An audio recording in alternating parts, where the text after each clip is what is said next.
he would be and more. Pro-life, pro-family, pro-freedom, pro-Israel. He is our friend. And would you please join me in welcoming to this stage the 45th President of the United States of America, Donald J. Trump.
Thank you very much. Thank you to Lee Greenwood, and thank you to Ralph for the incredible introduction and for the extraordinary leadership you've displayed for a long time. I've known Ralph for a long time. He's done an incredible job. And I didn't realize this is number 6 times. And I'll see you next year. Okay? 10 years ago, you founded this organization with a few people and a great deal of prayer. Today, the Faith and Freedom Coalition is the largest faith-based get-out-the-vote organization in modern American history. Congratulations as well to this year's recipient of the Winston Churchill Lifetime Achievement Award, Dr. Bill Bennett, who's a great guy. Where is Bill? Is he here? Where is Bill? Will you come here, Bill? I want to shake your hand. I love this guy. I watch him all the time. I see him. He's always defending us and fighting for us, and he's fighting against the fake news. Come here, Bill.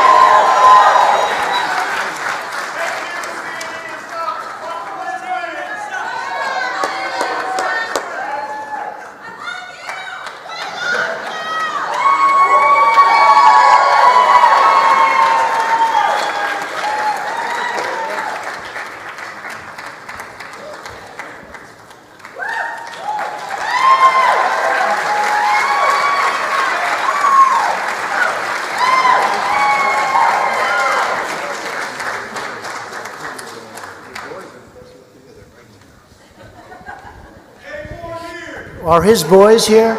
He's got the best looking family. I don't know how he did it. His wife is beautiful. Let me see, stand up. Look at that. What a family. What a family. Bill, say a few words. Doesn't know how I did it. With all due respect, you're a very attractive man, but Melania has the edge. You mind?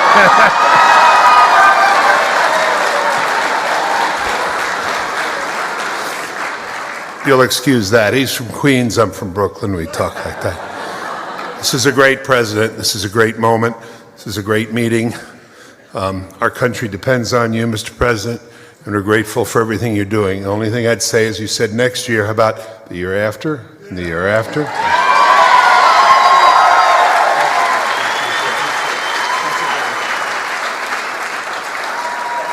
Thank you, Bill. Special man, thank you very much. And he's a fighter. He's a fighter for good. We like fighters. We like fighters for good. It's wonderful to be back here with so many friends and patriots, pastors, rabbis, and a record number of students. Thank you all for the tireless work, that your steadfast support and your daily prayers. Just, it's incredible what it's done, and just keep them coming. Very important. Keep them coming. We're in an interesting time in our country's history, and we're doing great. Just keep them coming. It's very fragile. You know, it's one vote, it's one justice, it's one little thing, and it can all change. You have to be very hard, very vigilant. You have to go out and vote. November 3rd is a big date next year, November 3rd. Mark it down.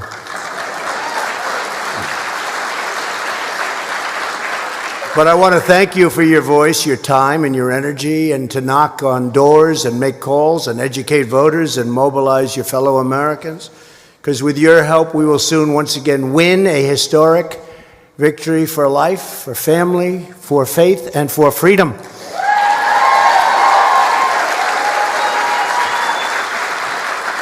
After just 2.5 years, our country is soaring.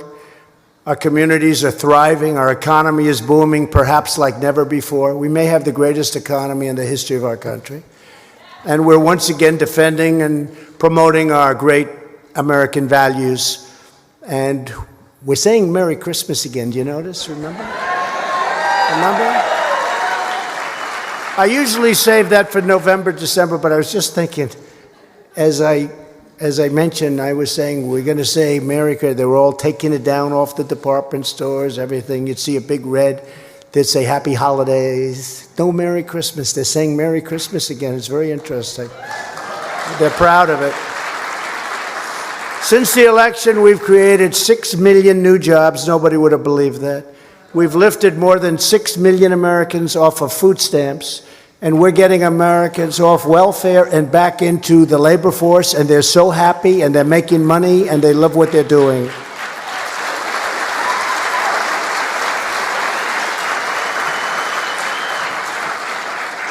And you've seen me say this before. Where is Sean? Is he here? Our NFL, not only NFL, but he's MVP. Where is Sean? Is he here? Where is he? Because we just went over some numbers. Stand up. MVP. I'm going to read his book. He gave me his book in 2005, 2006. What was that, John? 2005 MVP. I said, you think I could take him in an arm wrestling contest? And his good friend said, don't do it, Mr. President. Right? Thank you, Sean. I'm going to read the book on the plane. I'm going to Japan right after this, so I'll be meeting with some nice fellows. Our other nations, competitive nations and competitors, and that's okay. We're doing great. We're doing better than any of them. Thank you, Sean. Thank you. African American, Hispanic American, and Asian American unemployment have reached the lowest rates in the history of our country. The history, the whole history. And if I was wrong about that, Sean, if I made that statement and if it wasn't exactly correct, all those people back there, and there's a lot of them, you would see before I was even finished, it would be headlines. I have to be very careful, Sean. The woman's unemployment rate is now the lowest in 65 years. And to help American families, we doubled the child tax credit. That was Ivanka Trump Worked hard on that. We're fighting for all Americans, and we're embracing the faith community. We are embracing it like it hasn't been embraced in many, many years. You know that. And when we're doing that, we're uplifting our nation. We're greatly uplifting our nation. When I asked for your support in 2016, Americans of faith were under assault. But the shameful attempt to suppress religious believers ended the day I took the oath of office.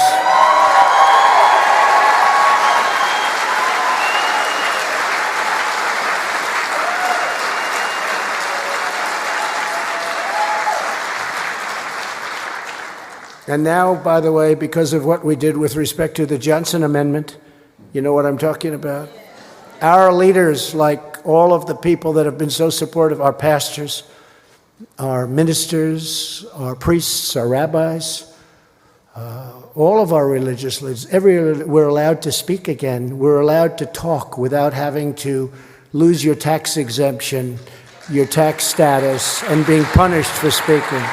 And the people that we most want to hear, our great clergy, is now able to speak without fear of retribution.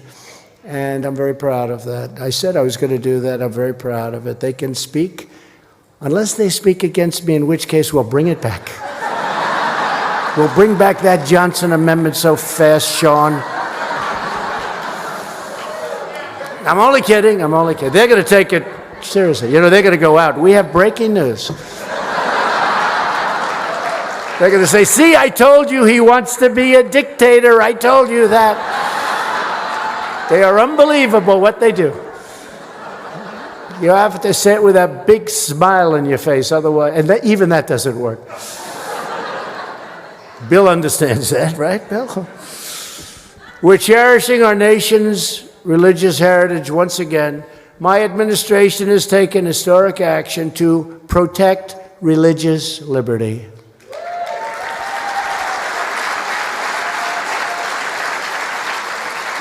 We're protecting the conscience rights of doctors and nurses and teachers and groups like the Little Sisters of the Poor. We're with them.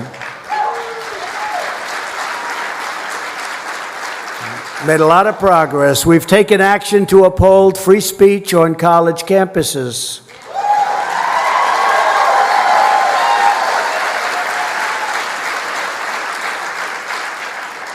Colleges are now, by the way, looking around very carefully when they throw conservatives and religious folks off of their campuses.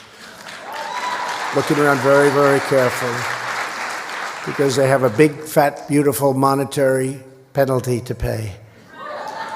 I haven't heard too much about it since I did that a few months ago. Do you notice that? I haven't heard so much about that. We give them billions and billions of dollars, and then they don't let people speak. And I don't care, liberal, conservative, it doesn't matter. Republican, Democrat, but you can't do that.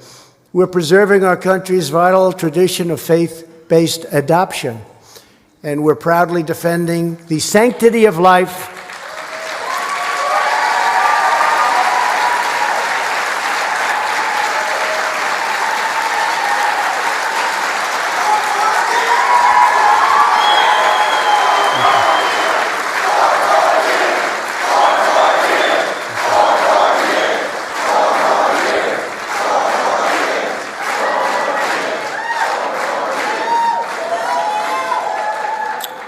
But keep fighting, because as most of the people in the room know, it's very fragile. Unfortunately, Democrat politicians have become increasingly hostile to pro-life Americans who want to help more children find a loving home and share their dreams with the world. Virtually every top Democrat lawmaker now supports taxpayer-funded abortion right up to the moment of birth. And by the way, if you watched Virginia, the governor, after the moment of birth, that was something that nobody heard of before. After the moment of birth. Nobody believed it. I had never heard of it. I don't think anybody had heard of it. When he talked about wrapping the child and then discussing with the mother whether or not she wants to keep, the child is born. So that becomes an execution. That becomes an execution.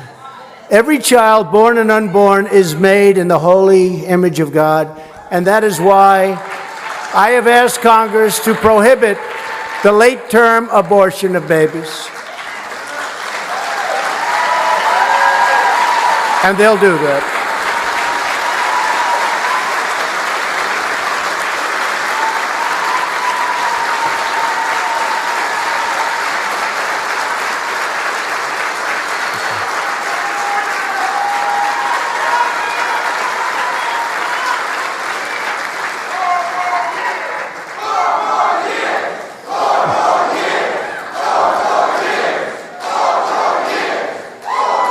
Thank you very much.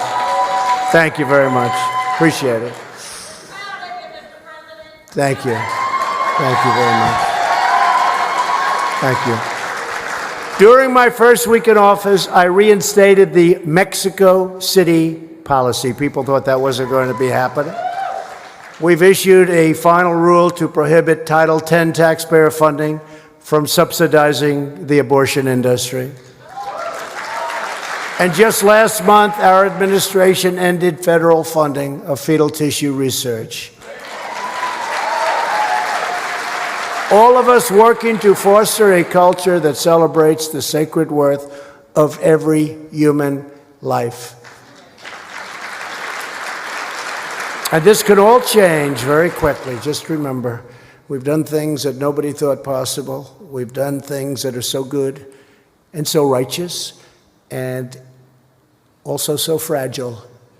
The wrong person in office, in this office right here, can change it very quickly. Bill will tell you that. Bill understands his system probably better than anybody, and Bill will tell you that. We're building a society that values the limitless potential of every person, and we're strengthening the bonds that tie us together in the wondrous tapestry of creation. Here with us today is someone who shows us the power and majesty of life. I was very proud to host her in the Oval Office earlier this year. Katie Shaw. Where's Katie? Where's Katie Shaw? Thank you, Katie.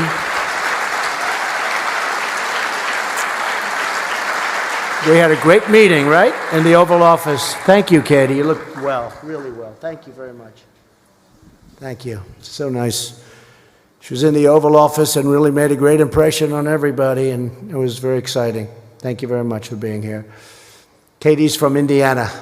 She was born with Down syndrome and now works at a local store, does a fantastic job, volunteers in her community, and has testified before lawmakers. As Katie said, it's a wonderful life.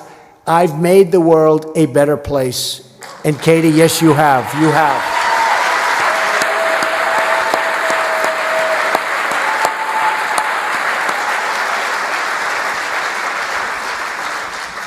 Our nation is uplifted by incredible Americans like Katie who fight for the dignity of all humanity.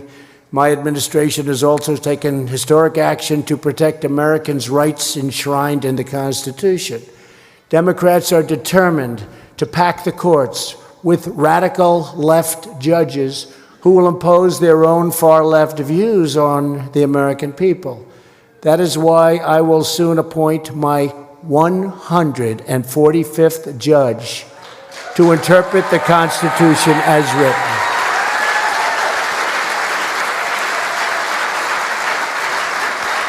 You know, normally when a president assumes his position in the White House, you have no judges.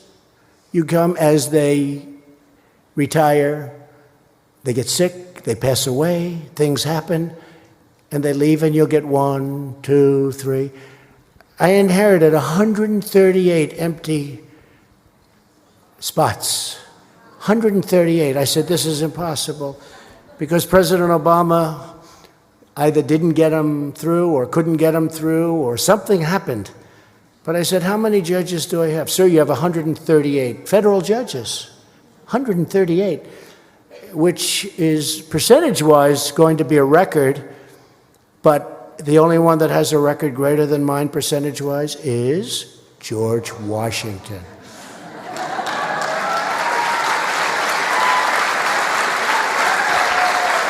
I'll never beat that record. He had 100%. But I have more. The only thing, we have more, but he had 100%. He appointed everybody. But think of that, 145 judges were up to, I had 138, and then through attrition and things, we picked up some additional, we're putting fantastic people on the courts, and it makes such a big difference, nobody would believe. And we have 2 new Supreme Court justices, Neil Gorsuch and Brett Kavanaugh.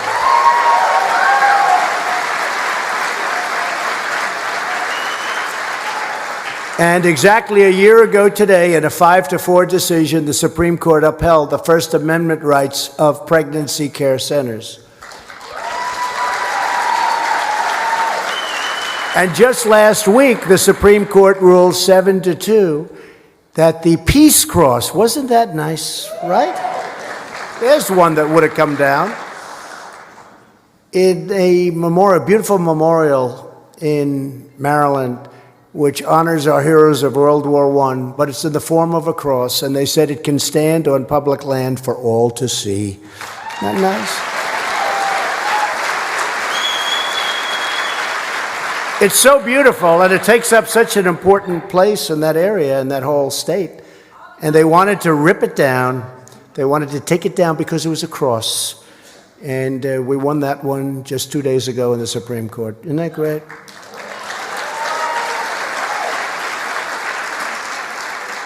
Americans' belief in God has forged the character of our country and made our nation a light unto the world. We are respected again as a nation, I will tell you that.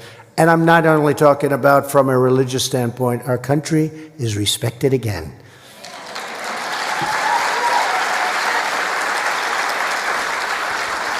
Today we are excited to be joined by hundreds of college students, including 8 students from Liberty University, great school, who just got back from a mission trip to Oklahoma.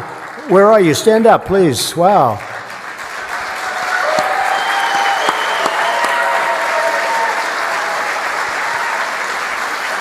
That's fantastic.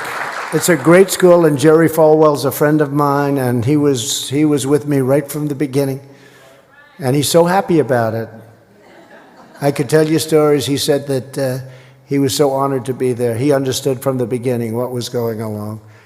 And he does say, and so did Pastor Robert Jeffress, a great friend of mine, he'd say, our president may not be the best at the Bible.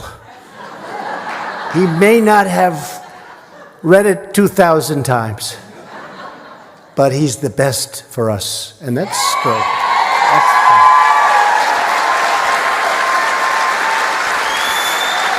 That's true.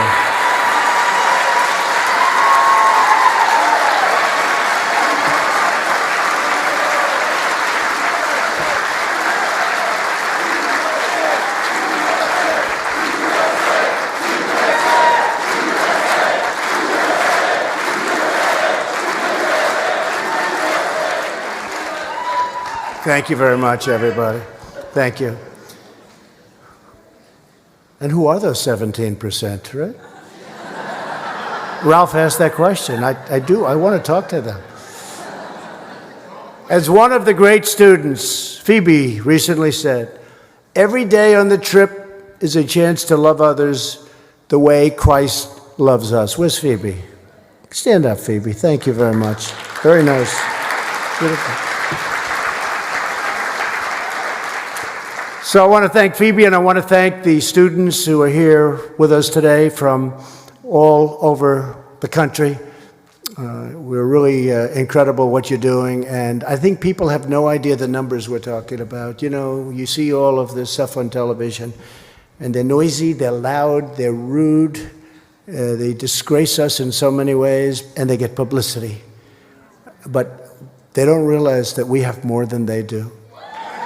They really don't. People don't realize it. We have more than they do. I see it all the time. The young people that come. The other day in Orlando, we had a rally that was unbelievable. It filled up. We had thousands and thousands of people outside of the Orlando Magic Arena where they play the big basketball games. The floor was packed, and it was an incredible thing to see. And then outside there were, I mean, literally tens of thousands of people couldn't get in. And then There were thousands that we said, don't come. We actually were putting out notices, please don't come. There's something going on that's a great thing. It's continuing, I think, even stronger than that great November day in 2016. I really believe it's stronger. And, you know, the media likes to talk about the energy the left has. I don't think they have energy. They're trying to destroy themselves. And it's negative energy. It really is. It's like a negative energy when you see what they want to do. And I think we have more energy than we've ever had. And I said it the other day, I think the Republicans have much more energy than the Democrats. Now, maybe I'm wrong, but I really believe it.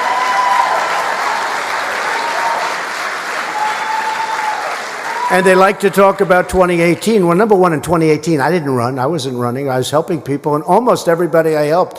The governor of Ohio, he's great. The governor of Georgia, he's great. The governor of Florida, Ron DeSantis, he's great. Oklahoma, I mean, so many different places. Every place we had such tremendous, and remember, they were going to take over the Senate and the House. Well, there's so many people in the House, but the ones like in Kentucky, Andy Barr, the ones that we helped, the ones that I went to won. They won their races against very tough competition.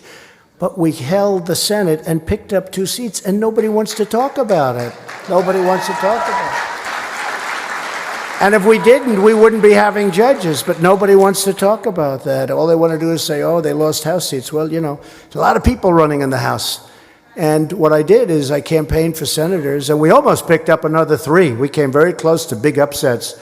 So I actually think we have the energy, and I'm going to be running, and it's going to make a big difference. We're going to win a lot of things that people have no idea. Like, for instance, in the audience the other night, so many women for Trump, so many. So many.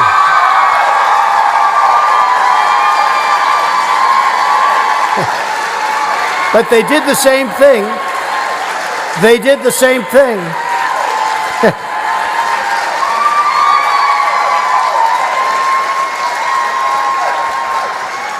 They did the same thing in 2016. Women, they'll not vote for Trump. They're not going to vote. I was saying to my wife, do you think women are going to vote for me at all? And we got I mean, the women came out, and it was incredible what happened against Hillary Clinton, a wonderful woman, wonderful person.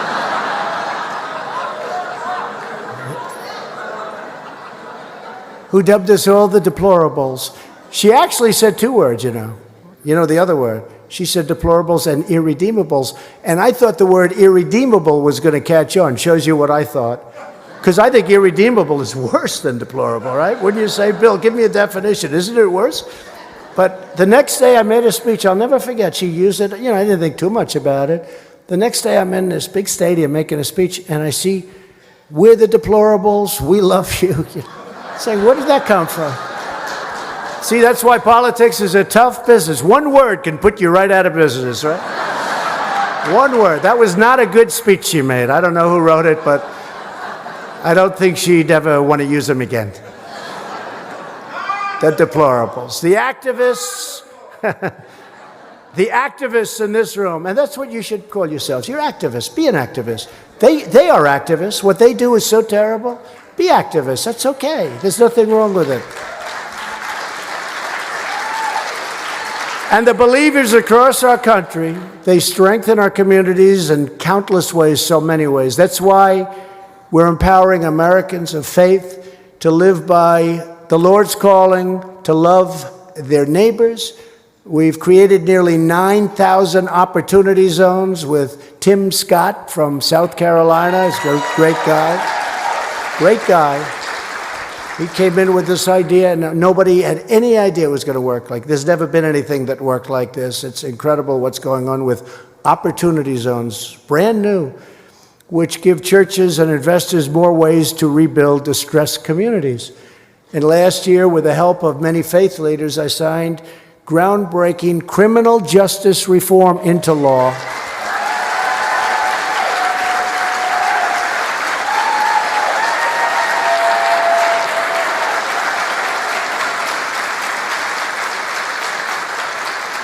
And if you remember, Sleepy Joe Biden, he's the one, he was pushing it.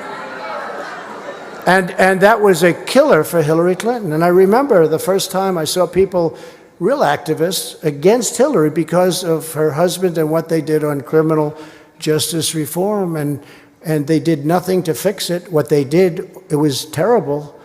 The Crime Act, what they did was terrible to so many people, and we got criminal justice reform passed with very conservative people and very liberal people. I mean, it was an amazing thing. But nobody until, that was done 4 months ago, nobody until this time thought it could ever happen. And you had to see the people that were in favor of it. The most conservative people, some of the most conservative, even more conservative than Bill Bennett, which is hard to believe. Am I right? I mean, seriously conservative. And also very liberal people. It was a great thing. It was a great thing. We're glad to be joined today by the first person released from prison under the First Step Act, Matthew Charles. Where's Matthew? Thank you, Matthew.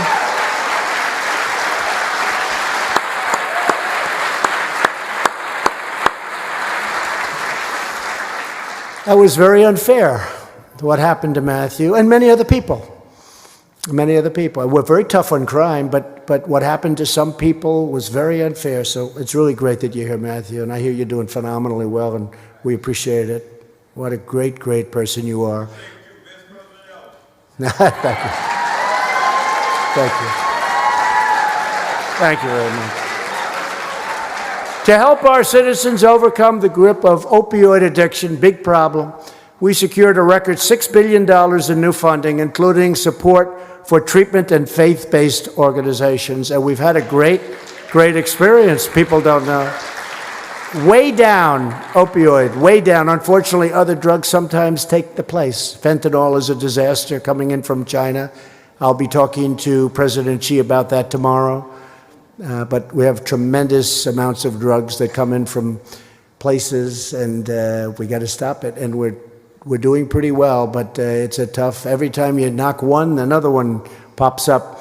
But we'll be talking to President Xi about that. For the most part, China makes the fentanyl, and it's unbelievably powerful and unbelievably destructive and bad. We're expanding affordable health care, increasing access to plans, 60% cheaper than Obamacare. We're doing a plan that's going to come out if we win back the House, if we keep the Senate and win the presidency. I think we're going to do all. I think we have a great chance to do all. We have a health care plan that's far better than Obamacare. I'm keeping Obamacare alive because I felt I should do that. We had a chance to terminate it, and a gentleman voted against it after campaigning for many years to repeal and replace. Then he voted against repeal and replace. Someday somebody will explain that to me, but that's what happened because we just about had it done. But we're going to actually end up better, I think. We're going to do, if we win the House back, keep the Senate and win the presidency, we're going to have a plan that blows away Obamacare. It'll be less expensive, and it'll be far better health care and health insurance. And we'll be announcing it over the next month or so. And to help patients access life-saving treatments, we passed Right to Try. I love that. You know what that is. I hope nobody in this room ever has to use it, especially you folks, you're so young. But I hope nobody has to use it. But people would travel all over the world to try and get relief. People that had money, people that didn't have money would just go home with no hope. And now we have the right to use our great geniuses, the best in the world, for possible cures that haven't been approved yet. Couldn't use them. They'd go to Asia, they'd go to London, people would go to London, any place. And now we're using it, and we have had some incredible success. And I must say, the other day I was watching a favorite network of mine that I really have a lot of respect for. That doesn't always treat me so great, by the way. They could do better. But at least they're fair. And I was watching, and I heard the story of an incredible, unbelievable young woman who was battling rare bone cancer. They made a mistake. A doctor or a hospital made a mistake. She called it it was a medical error. Her name is Natalie Harp, and she lit up the television screen like very few people I've ever seen do it. And she talked about how they were preparing her for death. And because of Right to Try, she's now living and I think doing phenomenally well. And somebody said she's here. Are you here, Natalie? Where's Natalie? Will you come up here, please?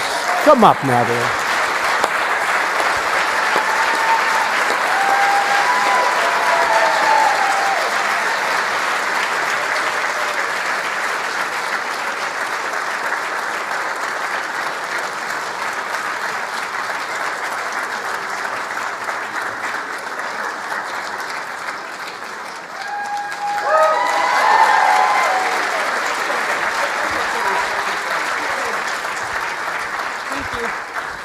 Thank you, Mr. President. You know, we all know the story about the Good Samaritan, but what you don't know is I was that forgotten person on the side of the road, the victim of medical error, the number 3 cause of death under the previous administration, and left to die of cancer. First, the medical establishment, they came by, and they saw me there, so they wrote prescriptions for opioids, and they walked on. Next, the political establishment, they saw me there. And they stopped just long enough to come over and tell me how to die, how to speed up my death so I could somehow die with dignity. But then an outsider, my Good Samaritan, President Donald J. Trump, he saw me there and he didn't walk by, he stopped. And for every single one of us, he gave up his own quality of life so we could live and work and fight with dignity, because he believes in survival of the fighters, not the fittest. And so, Mr. President, I have to say you have made a lot of promises to us, and you have kept every one of them. So now we're going to make you this promise. Just as you fought for us, forgotten America will never forget how you saw us on the side of the road, and you walked over, and you picked us up, and you made us great again. And now we're going to fight for you, Mr. President. God bless you.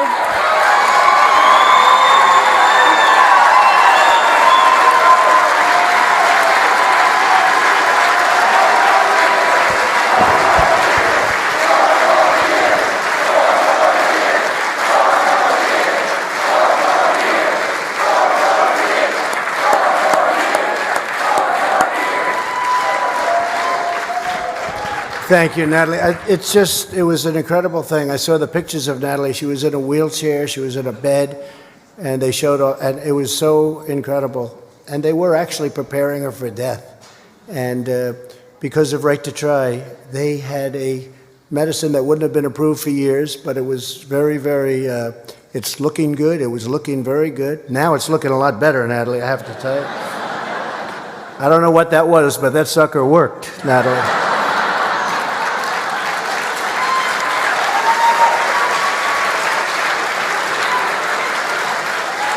You know, part of the problem with Right to Try is that the big pharmaceutical companies and the labs, they didn't want to do it because they didn't want to have where a person's terminally ill or very in bad shape. They didn't want to have that on their record. I understood that.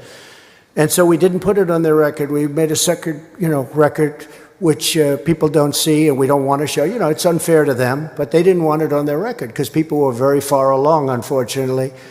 But cases like Natalie have not even been that unique. We've saved many lives with what's going on. And ultimately, I guess that's probably also the best test for a medicine to see whether or not it's good, because it really, it's worked so well and we're so proud of it. They've been trying to get that approved for 45 years. They couldn't get it done. Not that easy, because the medicals didn't want it, the doctors didn't want it, the country didn't want it, our country, because they say, well, if something happens, a person's terminally ill, then they die, then we'll get sued if we do something. I said, that's okay. They'll sign an exculpatory letter. They'll sign a letter saying that we're not going to hold anybody liable. That's okay. And they said, well, that's a good idea. Can you imagine 45 years, nobody thought of that? Obviously, they're not in the real estate business in New York. Yeah.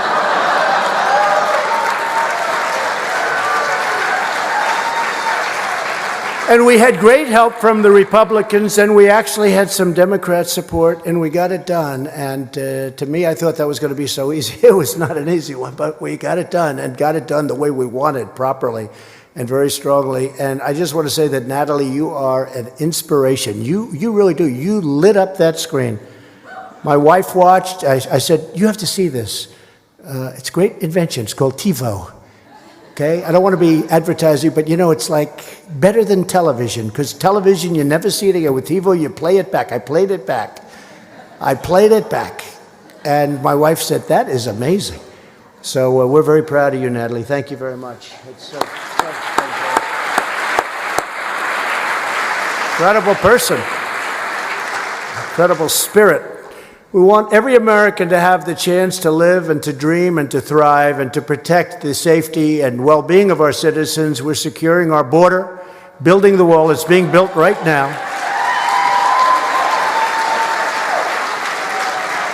Could have been so easy, the wall, if they gave us the money, but they won't give us the money. The Democrats won't give us the money, and I think it's more political, because a wall works, okay?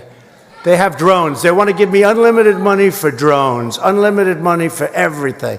You know, a drone flying up in the air doesn't help as 5,000 people are charging the border, unless you want to take nice pictures of what's happening. So we'll have I probably believe more than 400 miles built by the end of next year. It's under construction now, and I'm taking from the air. We're all over the place. We're taking Army Corps of Engineers is doing a great job, but we're building a lot of it. It's already started, and it's a lot of it's being done, and it has such a tremendous difference. It's day and night. This year alone, 43,000 minors have been illegally smuggled across our border, providing a lucrative cash flow to some of the most dangerous criminal organizations anywhere in the world. Loopholes in federal law prevent Homeland Security from removing illegal aliens who get smuggled into our country through bad laws. It's our bad laws. And by the way, Mexico, they're really helping us. They just put 6,000 soldiers on the southern border, their southern border, and they just announced they're going to put 16,000 soldiers on our southern border, and it's had a huge impact. It's only been a few days, literally, but it's had a huge impact, and they were great, and I'm glad I didn't have to do tariffs on Mexico. I'm glad. I'm very glad. But we've been trying to get them to do that for 40 years, more. They said for 40 years. And you know, I'll tell you what, they stepped up. And as I say, Mexico is doing more to help us than the Democrats, who are doing nothing. Nothing. We have repeatedly asked the Democrats to close these loopholes and to save the lives of young immigrants. I mean, they're too busy interviewing people on the Russian witch hunt, on the hoax. If they spent a little bit less time on the Russian witch hunt, which turned out to be a total phony deal. Actually, they're the ones that committed the crime, as it turned out. If they spent some time on that, they could solve the loophole problem in an hour. They could solve the asylum problem in an hour. And we'd have no problem whatsoever at the border. They don't want to do it. They want things to look bad. They want open borders. Open borders mean crime, means human trafficking. Human trafficking. Mostly women. Okay? Human trafficking. This is like prehistoric, a word like that, trafficking. Who would think?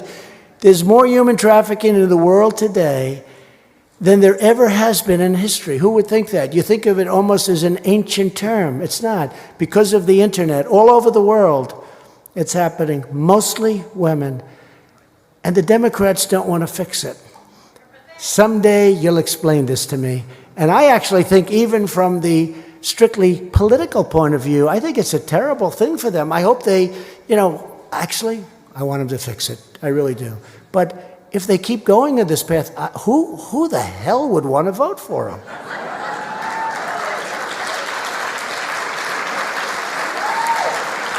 But they should take a little time off, and they should go and fix the loopholes and fix asylum, and frankly, coupled with Mexico, what Mexico's doing now, and stopping people from coming through Mexico, you would have a border that would be better than it's ever been.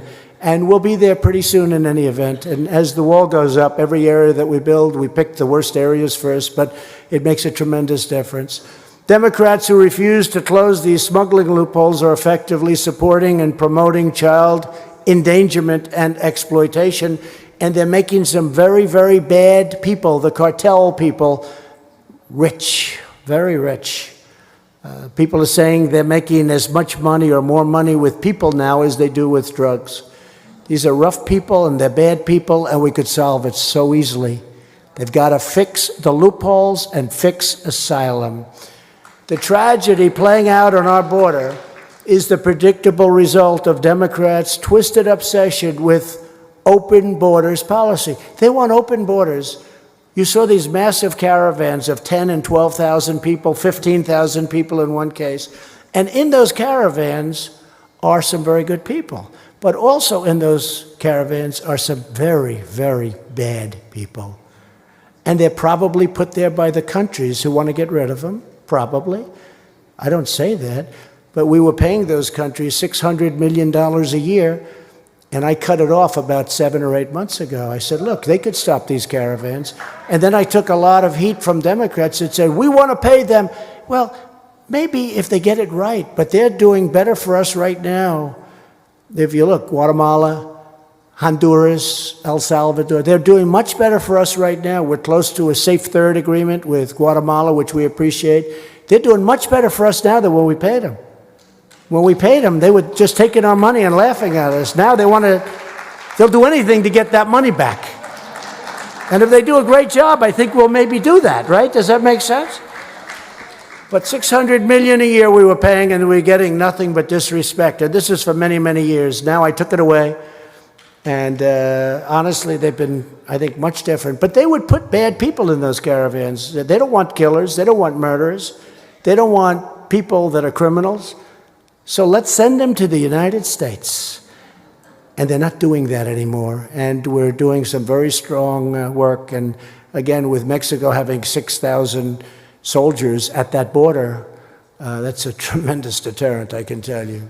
Democrats are solely responsible for the humanitarian crisis because they've refused every single effort to shut off the magnets of child smuggling. Hard to believe. As long as coyotes believe they can use children to evade our laws, children will continue to be endangered. When you come in with a child, our laws are so bad that you have a tremendous advantage. So you get these people, and they give them children, and they charge them for it. They walk in with a child that isn't their child. And because the Democrats have these horrible laws that were horrible many years ago, that they should have fixed a long time ago, but they don't want to do it for political reasons. But think of it. If you have a child, it's much easier to come in. And that's why we have so many children who've been so badly abused. And we're taking care of them much better than President Obama took care of them, I can tell you that. Much better. And he was the one that had separation. I'm the one that put people together. And I said, you know, when you put the families together, because separation is so bad, a lot more people are going to come up. And I was right about that. But still, the whole concept of separation is so bad. But again, fixing the laws would solve everything. And they could do it so quickly. It's so simple. They know what to do. They just don't want to do it. If the Democrats have any shred of moral decency on this issue, they must immediately charge forward and change our laws. They have to end all child smuggling. We have laws. It would end all of this horrible child smuggling. How do we have thousands upon thousands of children? We have them because the law incentivizes criminals to bring children up and use those criminals to get people into our country. Can you even imagine this? And we're the only country in the world that has this. The only country in the world. And we want to put behind bars those criminals that place children in this kind of danger. Every day Democrats obstruct these changes. They fight like hell so that we can't make the changes. Every day they leave laws and trafficking victims. And, you know, we have a very, very tough law, Trafficking Victims Protection Reauthorization Act. They leave it in place. More migrants are put in harm's way and exposed to abuse and assault by criminal cartels. They could fix that so easy. It would take no time. This lesson can be seen all over the world where the rule of law is eroded. Where it is eroded, the Democrats, even when we had both houses where we had Congress, where we had the Senate, and we had wonderful congressmen. We had the House of Representatives and the Senate, but we didn't have enough votes because it was very close. We needed 60 votes, and we had 51 votes. And sometimes, you know, we had a little hard time with a couple of them, right? Fortunately, they're gone now. They've gone on to greener pastures, or perhaps far less green pastures, but they're gone. They're gone, Bill. Very happy they're gone. And we have great senators, but we need 60. We have 53 right now. And we had 51. We picked up 2 in the 18 election, but we need 60. So we need Democrat votes. It's very simple. We needed them before, too. We need them even more so before, when we had both the House and the Senate. So where the door is open to smugglers and traffickers, disaster always ensues. Nonetheless, Democrats remain relentless in pushing policies to add even more incentives to the unlawful transportation of illegal alien minors across our borders. You have no idea how bad it is, and it could be fixed instantaneously by the Democrats sitting down with the Republicans. The Republicans are all in favor of it. Virtually unanimous. I would say unanimous. We could fix it instantaneously. We just need a few votes. We don't need many, we need a few. But they don't want to do it. And you know, one thing I've learned in Washington, I've heard about it for years, the Democrats have lousy policies, and in many ways they're lousy politicians. But they stick together better than the Republicans stick together. They stick together. They vote in a group. You don't see them going haywire. They may have a plan that's bad, like this, open borders. They want open borders. They stick. You don't have people going the other way and voting and going out and making speeches about how we're wrong. They stick together. We have better politicians. We have far better policy. But the Democrats do stick together. And frankly, I give them credit for that. But it's bad for our country. It's very bad for our country. So let me state clearly, my administration will not tolerate, and just we can't do this. We can't do it. We cannot tolerate the endangerment, abuse, or smuggling of children. And the only way to really stop it is to change the law, and the Democrats can do that immediately. We will stand strong with the courageous heroes of ICE, Border Patrol, and law enforcement. These are fantastic people.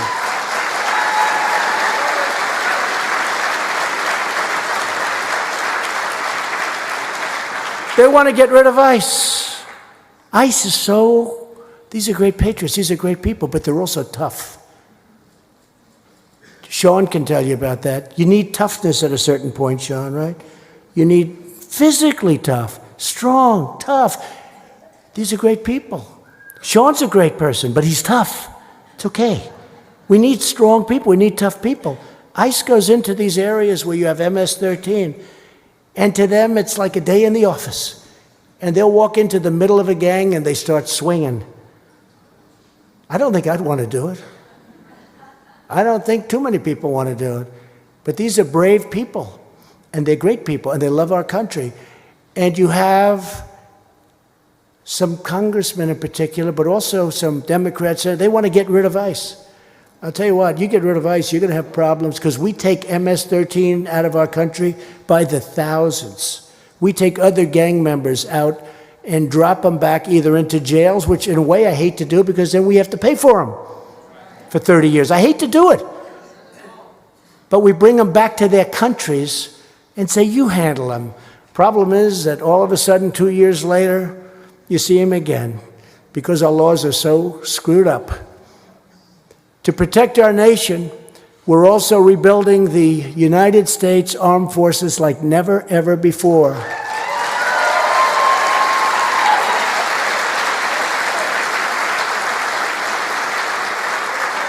Lindsey Graham said last night, he made a speech and he said last night that he's been a senator for a long time. He's been in politics for a long time. He's always been very strong on the military. He's never seen our military so strong as it is today. It's a great statement. And I know it hurts our budgets, and budgets are very important to me, but there's nothing more important than keeping our freedom. And this is a time when we need military, more important than anything else. We need military. We'll worry about budgets. We spent $716 billion last year and $700 billion the year before. And we have brand new fighter jets. We had jets that were so old they didn't fly. We had jets so old they had to go to the desert, to the airplane graveyards, they call them. They have graveyards of old planes. They had to go there to get parts. Now we have brand new, beautiful F-35s, F-18s. Best planes in the world. And they're all made in the USA, right? We like that. Made in the USA. And as was stated a few times, because I've seen it and heard it so much here, but I recognize the true capital of Israel and opened the American embassy in Jerusalem. Thank you.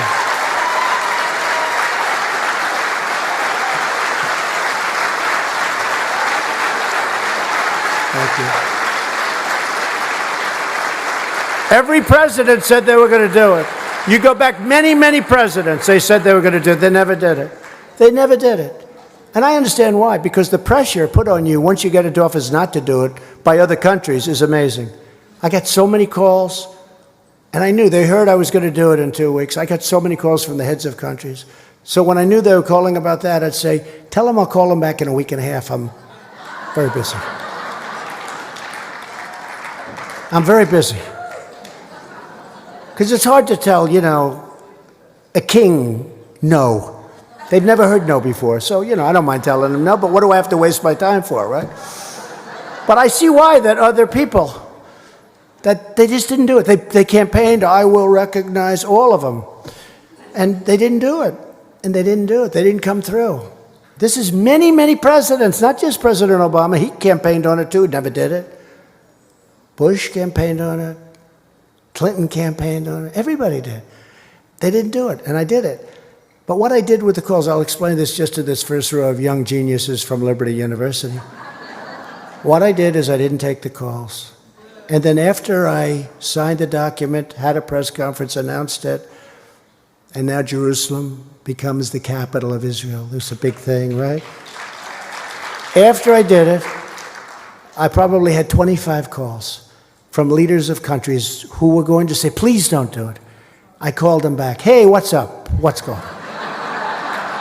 What's up? And they said, sir, we were going to ask you not to do the embassy in Jerusalem if that were possible, but you did it yesterday.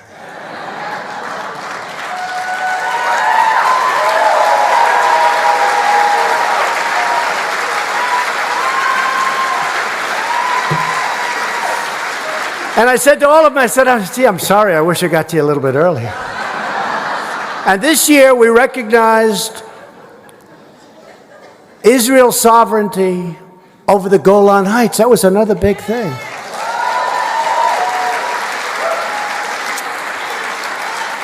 That's been 52 years in the making. Many, many summits. They had many, many summits. People would fly in with their big jets from all these countries, these big, beautiful jets. They had to land. They'd talk about the Golan Heights for 2 days, and then they'd fly out. Nothing would happen. I did it. First time. And maybe most importantly, or very importantly, I withdrew the United States from the disastrous Iran nuclear deal.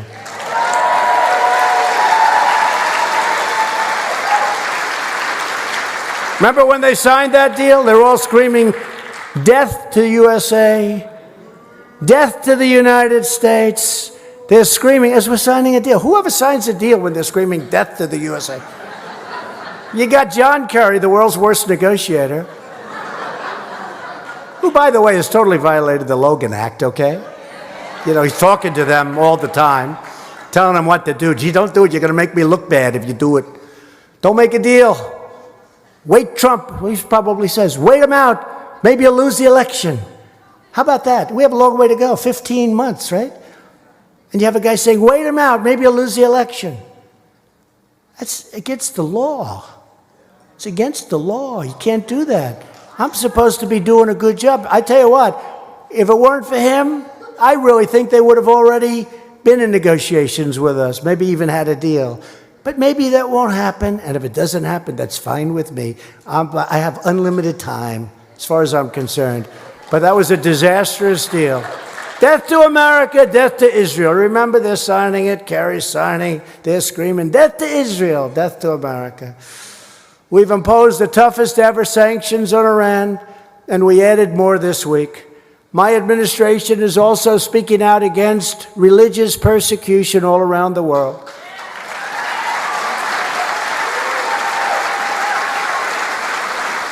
We believe that every community has the right to worship in peace. In Latin America, we support the people of Cuba and Nicaragua and Venezuela in their righteous struggle for freedom.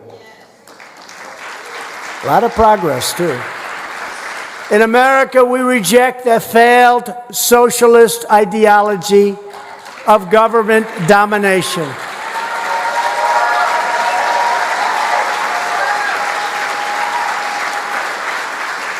You'll end up with another Venezuela right here, and it won't take long. Our rights don't come from politicians, they come from the Creator. America was not built by bureaucrats. America was built by innovators and entrepreneurs, pioneers and pastors and ministers and priests and families and factory workers and rabbis and dreamers and doers. Our destiny is not written in Washington, it's written in our hearts. We know that faith and prayer, not federal regulation, defines the moral character of our country. We know that.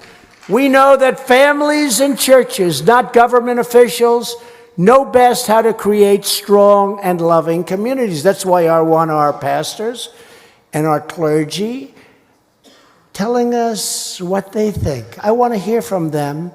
I don't want them to be held up in making a statement. I want to hear from those people. Those are the people you want most to hear from, perhaps even more so than your president, but maybe not. I don't know. You tell me.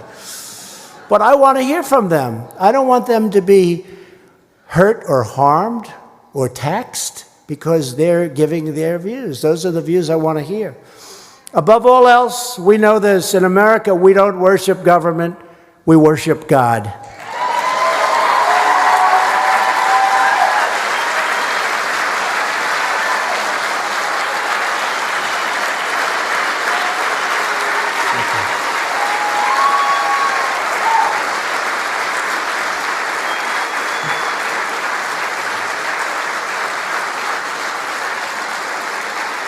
Thank you very much. Thank you.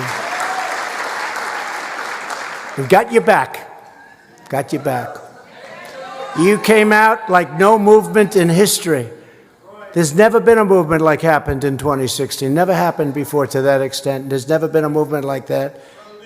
I could ask, thank you. I could ask somebody like Bill Bennett. I mean, there's never been an election like this. And even now, we still fight and fight and fight. They just refuse to accept. But we're winning the fight, and it's a very important fight. And the election coming up is, in certain ways, maybe going to be as important. I can't say more important, but as important as the election of 2016. In certain ways, it could be more important. I mean, it really could, because it could all go down very quickly. I mean, you have to be very, very careful. Bill, I don't think there's ever been anything like happened in 2016. What do you think? I really, I believe it. I just, not because of me, it's just a movement that nobody's ever seen anything like it. Anywhere. All over the world they talk about it. Everyone here today is united by the same tireless values: the dignity of work, the miracle of life, and the blessings of freedom. Every day of my presidency, we fight on behalf of hardworking citizens who pay their taxes, follow our laws, raise our children, protect our communities, and make this the greatest nation ever to exist on the face of the earth. And today, I honestly believe it's greater than it's ever been before.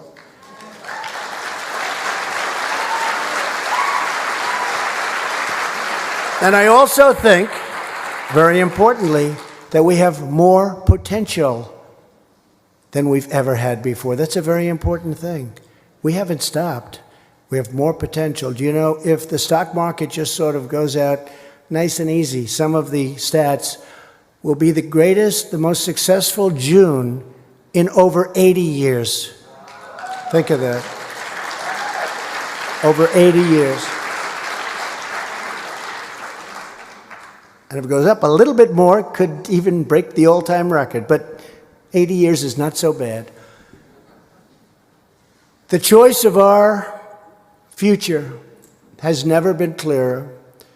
The radical left offers a vision of socialism, censorship, high taxes, open borders, and extreme late-term abortion. Our movement is about lifting up all Americans. We're fighting for the American worker. We're fighting for the